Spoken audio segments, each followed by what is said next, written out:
भारत जोड़ो यात्रा में सबसे बड़ा मुद्दा बेरोजगारी थी। युवा आते थे, मैं पूछता था क्या करते हो? राहुल जी बीटेक हूं, एमबीए किया,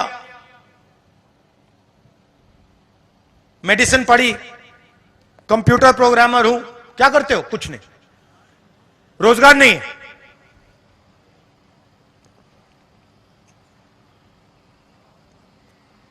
दिल्ली रेलवे स्टेशन में एक युवक कुली का काम कर रहा था, मेरे पास आता है, राहुल जी मैं तो इंजीनियर हूं, सिविल इंजीनियरिंग की है मैंने,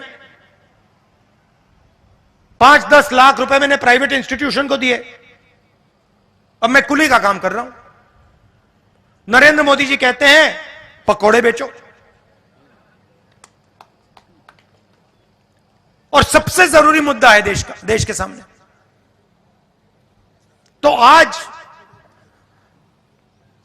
मैं आपको यह बताना चाहता हूं कि हिंदुस्तान के युवाओं के लिए, आदिवासी युवाओं के लिए, पिछड़े वर्ग, दलित, गरीब, जनरल कास्ट के युवाओं के लिए कांग्रेस पार्टी क्या करने जा रही है। सबसे पहला कदम हमने गिनती की है, हिंदुस्तान में 30 लाख सरकारी वैकेंसीज हैं। 30 लाख। मोदी जी इनको भरवाते नहीं है, बीजेपी इनको भरती नहीं है। सरकार में आने के एकदम बाद हमारा पहला काम होगा कि 90% को 30 लाख सरकारी नौकरियां हम दे देंगे।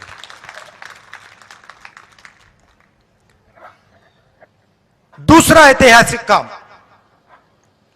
हम मनरेगा प्रोग्राम लाए थे, रोजगार का अधिकार। लाखों लोगों को फायदा हुआ, अधिकार दिया हमने। वैसे ही हम हिंदुस्तान के युवाओं को, सब युवाओं को अप्रेंटिसशिप का अधिकार देने जा रहे हैं। और यह अधिकार हर ग्रेजुएट, हर डिप्लोमा होल्डर को मिलेगा। अधिकार क्या है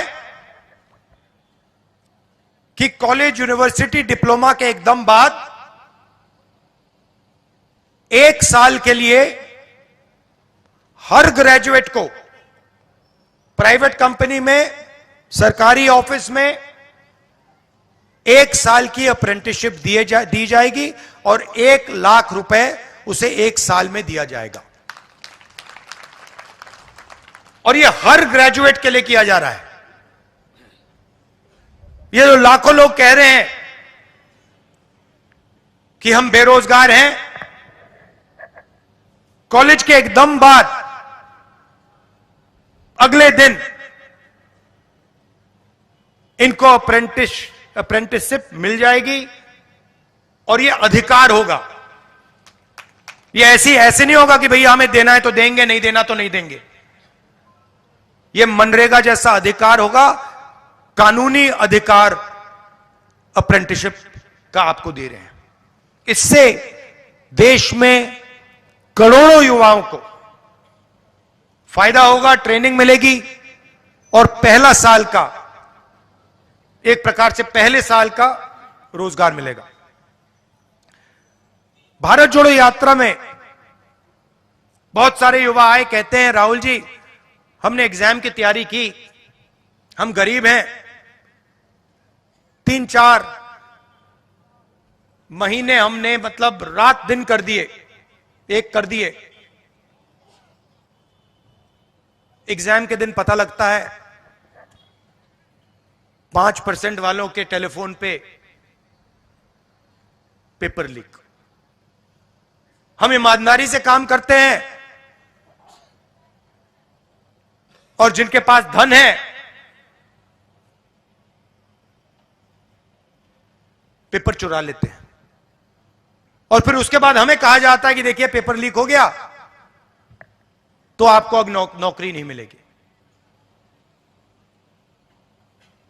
पुलिस की भर्ती में होता है, पटवारी, सब भर्तियों में होता है। तो हम एक नया कानून लाएंगे, पेपर लीक के खिलाफ एक कानून, जिसमें हम एग्जाम दिलवाने का तरीका स्टैंडर्डाइज कर देंगे कि एग्जाम होगा तो ये जो आउटसोर्सिंग होती है, प्राइवेट कंपनी को पकड़ा दिया जाता है, ये आउटसोर्सिंग नहीं होगी। एग्जाम सरकारी संस्था करेगी और इस प्रकार से करेगी, और अगर इस प्रकार से नहीं किया और अगर पेपर लीक हो गया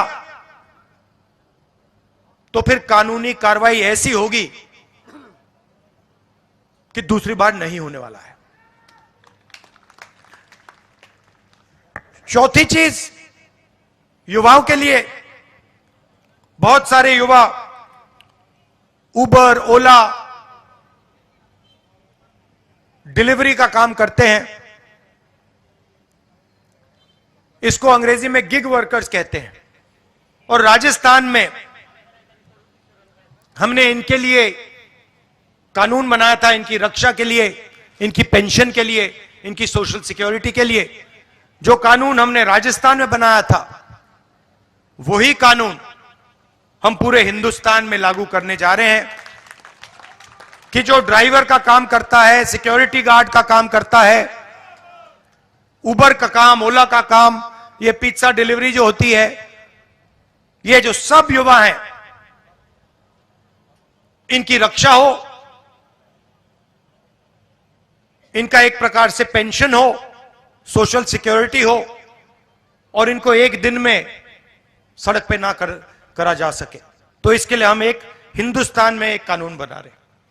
और पांचवी चीज,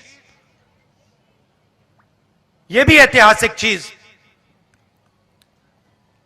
नरेंद्र मोदी जी ने स्टार्टअप इंडिया किया, स्टैंड अप इंडिया किया, मेक इन इंडिया किया, कोई फर्क नहीं पड़ा। वो सारा का सारा 2-3 अरबपति उठा के ले गए।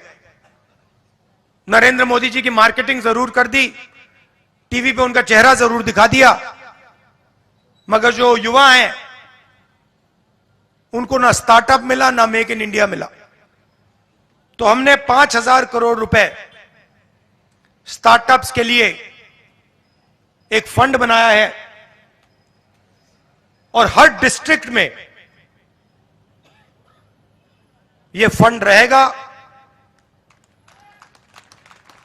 10 करोड़ रुपए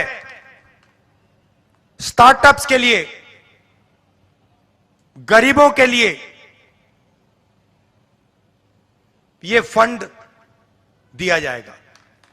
तो गरीब युवा हैं, बेरोजगार युवा हैं, ये अगर छोटा सा बिजनेस शुरू करना चाहते हैं, काम करना चाहते हैं, तो ये स्टार्टअप फंड उनकी मदद के लिए किया जा रहा है। तो ये 5 ऐतिहासिक काम हैं युवाओं के लिए।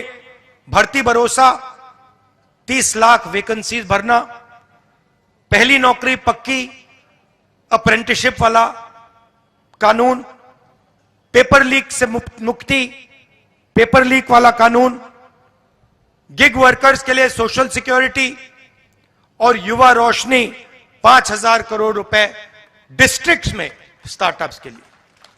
तो ये हम आपके लिए करने जा रहे हैं। अंत में आपसे कहना चाहता हूं कि आपकी आदिवासियों की जल, जंगल और जमीन की लड़ाई हमारी लड़ाई है। आपके साथ हम खड़े हैं। हम पैसा कानून लाए, जमीन अधिकरण कानून लाए, और जो भी हम आपके लिए कर सकेंगे, शिक्षा के लिए, स्वास्थ्य के लिए, जल, जमीन, जंगल के लिए, हम आपके लिए करेंगे, दिल से करेंगे।